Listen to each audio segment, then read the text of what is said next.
जम्मू में प्रगवाल रोड पर आज सुबह एक मुश्तबा शय मिलने से लोगों में दहशत फैल गई थी। मकामी अफराद की इतला के बाद फौज और पुलिस की टीम जाए मौका पर पहुंची। बाद में मुश्तबा शय को नाकारा बना दिया गया। इस दौरान रोड पर ट्रैफिक की नक्लो हरकत मुतासर हुई।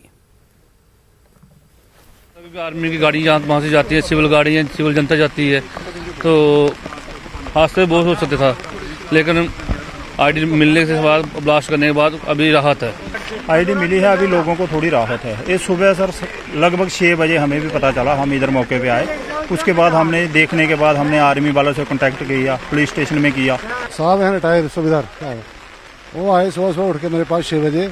मैं भी उठ रहा, मैं आने कैप्टन तक आया हूँ, तो वो बोलता साहब ऐसे ऐसे वहाँ एक सिलेंडर पड़ा है।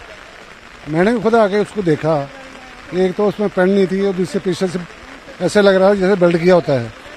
मैं सर इसमें डाउट है, आप ऐसे करते हैं कि आर्मी को कंफर्म करो कि पास है।